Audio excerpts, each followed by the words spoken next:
What up? It's your boy T-Bear Reaction. So today's Tuesday. I'm trying to laugh, and now I'm doing some more WrestleMania related videos. As this weekend is WrestleMania weekend, so I just got to finish 10 worst WrestleMania entrances. Now we'll check out a look at something that's a WrestleMania tradition. Since it's the grand stage, or why not have some celebrity they appeared on the grand stage as well too, from the likes of Mr. T, Muhammad Ali, even going down to Snooki, Salt and Pepper, Pamela Anderson Lee, Gronk, even those who have been involved in matches well too, such as even signed with WWE, such as Ronda Rousey, Logan Paul, Bad Bunny, and many others. So, without further ado, we're gonna take out and also Floyd Mayweather, but we're gonna take out 10 best and 10 worst celebrity WrestleMania moments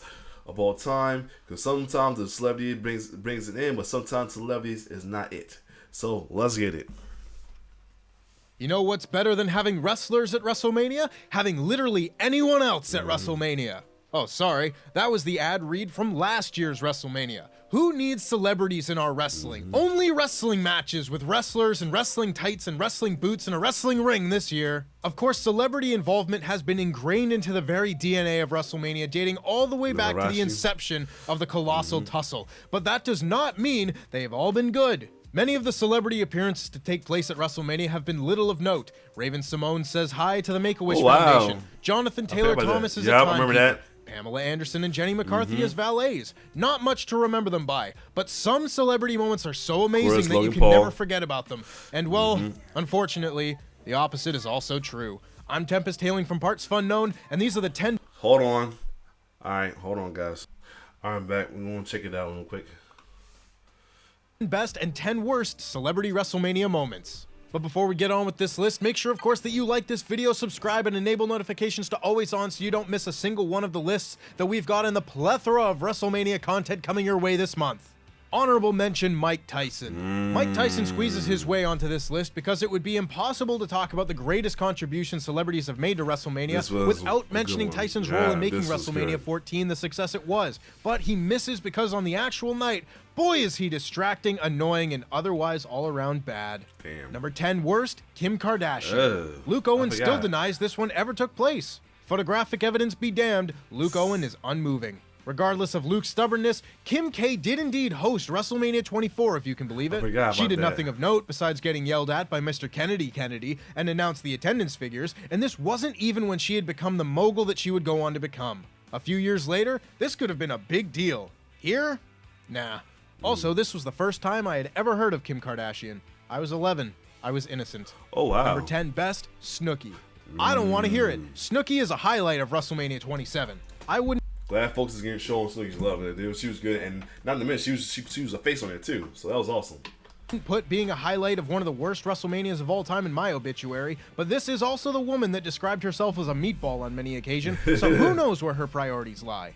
No matter which way you slice it, no one, when this match was announced, thought that Snooki would do a round-off back handspring. She wasn't the worst on the show, and she wasn't close to being the worst celebrity on the show. That would be Number 9, Pee Wee Herman.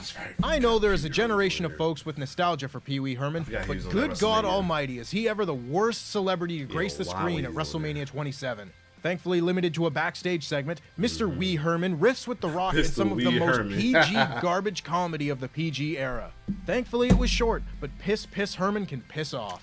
Number 9 best, Pete Rose. Pete Rose should be in the Baseball Hall of Fame, and it is a travesty that he is not. I don't care that he bet on games. He's one of the best players in the history of the game. Okay, American sports with Tempest is done. As for WrestleMania, Rose is still one of the best recurring bits of the Attitude Era, popping up at WrestleMania every year to with and get thwarted by Kane.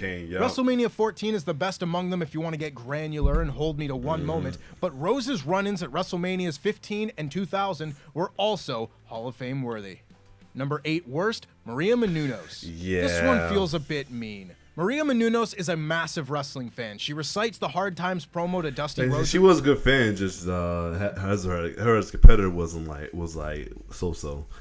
Not to mention, not comparing with Kelly Kelly, since a lot of folks do not like Kelly Kelly. At the Hall of Fame, she wears homemade Bob Backlund shirts at pay-per-views, and she seems like a lovely woman. Her WrestleMania 28 tag match, however, is not good. She breaks her rib during the match, she gets Eve's spray tan on the seat of her white pants, making it look like she'd shit herself, and even its best moments are still in a 5-minute match during the worst era of WWE women's wrestling this side of the millennium. Number 8 best, Lawrence Taylor. While not the best in-ring performance of a celebrity, I'm glad he was picked as best. Yes. On this list by any means, I truly think Lawrence Taylor should be commended for his perforance in the main event of WrestleMania 11. On one hand, you have Bam Bam Bigelow pulling off the carry job of a lifetime, but on the other, LT should get credit for being an incredible athlete, capable of holding his own in the biggest match of the year. WrestleMania 11 isn't a good WrestleMania by any means, but the main event wasn't too bad. Number 7 worst, Akibono. WrestleMania, baby, woo! When people talk about Big Show's horrible WrestleMania that sumo thing he did, yeah, that was pure garbage right there. Not gonna lie. Resume, they're talking about shit like this. Sorry, Big Show, but what was the purpose of this? Yeah, why did Big Show have a promoted 1-minute sumo match with Akibono? They spent time on TV building this up. For why? I just don't understand. Humiliate your own star in a shit match with Big Show's giant dimply ass pointed right at the camera. Look at that. Appalling. Number 7 best, Logan Paul, of course. While Logan Paul added fairly little to Sami Zayn and Kevin Owens' grudge match at WrestleMania 37, he was the featured performer just a year later at WrestleMania 38. It feels like a disservice to Logan to put him this low on the list, but what can I say? There have been some great Mania moments. We did not yet know just how good Logan Paul was going to be at this, but what an introduction we got when he beat the Mysterios alongside The Miz. It really is annoying that this guy is so good at this, isn't it? It is. Number 6 worst, Michael Shea and Colin Jost. It is a... Yeah. Terrible. Yeah.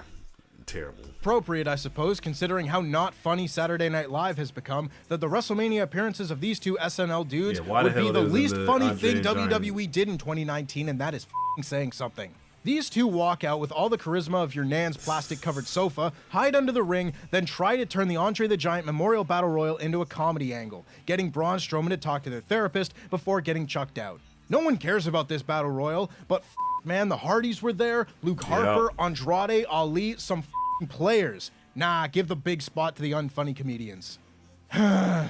Number 6 best, Ronda Rousey. I'm not going to count Ronda's wrestling career on this list as she was signed by WWE at the time, but her initial appearance at WrestleMania 31, that's fair game. That was good. Was this segment too long? Yeah, probably. You tell Triple H to hurry it up at WrestleMania and see how effective that is. But The Rock enlisting Ronda Rousey, at the time, the undefeated biggest draw in all of combat sports, to fight Triple H and Stephanie McMahon was electric, complete with a rare bit of perfect camera work from WWE, like the over 9,000 as The Rock slowly revealed his new ally. Of course, this was before Ronda Rousey was a bit, well, you know, bad. Yeah. But speaking of bad, number 5 worst, Gronk. Damn. Rob Gronkowski is the most talented tight end in NFL history. It is known. That does not, however, translate to pro wrestling. A simple run-in marred by a security guard not knowing who Gronk was at the WrestleMania 33 pre-show, totally fine, totally harmless. Gronk's endless escapades and incessant obnoxious dancing at WrestleMania 36, not fine, not harmless. Winning the 24/7 championship to launch a wrestling career that never got off the ground because wrestling is hard? A total waste of time. Number 5 best, Bad Bunny. Who? Of course. No, seriously, that will never be funny. See this enormous stadium packed to the rafters for a Bad Bunny concert? Maybe this means wrestling fans shouldn't be the barometers for everyone's cultural significance. Anyway, Bad Bunny blew everyone away at WrestleMania 37. He killed it. Sure, his Canadian Destroyer was really just him holding on for dear life while John Morrison did a backflip, but his timing, poise, and charisma outmatch a lot of people who have done this way longer. And then he rode off on a giant truck, and The Miz wouldn't stop talking about him for months. Number 4 worst, Mickey Rourke. This story is so funny. The wrestler. So Mickey Rourke was in a very good, very depressing movie called The Wrestler. He was going to wrestle Chris Jericho at WrestleMania 25, but announced that on the red carpet way too early, causing his PR team to panic because being involved with the lowbrow nonsense of WWE would hurt his chances of winning the Oscar, and had him pull out of the match. Then Jericho did an in-character interview on Larry King, convincing Rourke there was heat, so when Rourke showed up at WrestleMania, he brought Frank Shamrock as backup in case things got ugly. Rourke did a horrible post-match run-in following Jericho's win over the old folks home and threw an awful punch. Rourke and Jericho blew off all the heat backstage when Jericho revealed he was not, in fact, shooting on Rourke in the interview, but imagine the match they would have had. Number 4 best, Jackass. Yes. If it were Luke's list, this would be at number 1. That whole ordeal was awesome. That whole Jackass thing with Jamie said was awesome. They did their thing with this. Johnny Knoxville did his thing. As it stands, it probably should still be number 1, but unfortunately there are a few that beat it out through sheer historical significance. WrestleMania 38 was the celebrity match mania, and people were not exactly down with that idea going in, but then they were gifted with the wrestling masterpiece that was Sami Zayn versus Johnny Knoxville. What is there to say about this match? There's a giant hand, a giant mouse trap, a wee man hitting a giant slam. It's a perfect match. Where you can find Omega Okada 4 as the perfect wrestling match, this right here is a perfect comedy match. Number 3 worst, Machine Gun Kelly. They've tried to exclude musical performances here today. That's a topic for another day, but this one transcends music. After all the effort WWE made to make John Cena appear on the same tier as The Rock in the lead up to WrestleMania 28, this was the performance they gave for Cena's entrance. The performance itself was whatever. It is Machine Gun Kelly after all. It's the WrestleMania 28 theme. Who cares? But it was the entire hype man promo MGK gave, calling The Rock one of the biggest egos in the business and saying he will fall to one of the biggest underdogs. John Cena, an underdog in 2012. There's no chance Cena wasn't getting booed walking into The Rock's home territory of Miami, but this performance guaranteed it. Number 3 best, Floyd Mayweather. For many people, the measuring stick for celebrity wrestling matches is Floyd Mayweather's boxer versus wrestler match with The Big Show. WrestleMania, baby, woo! Whereas the Akibono match was a complete and utter waste of time, this match at WrestleMania 24 was one of the biggest highlights of the show. Big Show ends up a babyface in spite of WWE somehow thinking that Floyd, one of the biggest natural heels in all of show business, was going to be cheered in this match. Floyd bumps for Big Show, sells incredibly well, carries himself like a star, and finally knocks Big Show out with brass knucks after a very well-paced, filled with smoke and mirrors match. And also, look, it's Michael Tarver from the Nexus. Number 2 worst, Butterbean.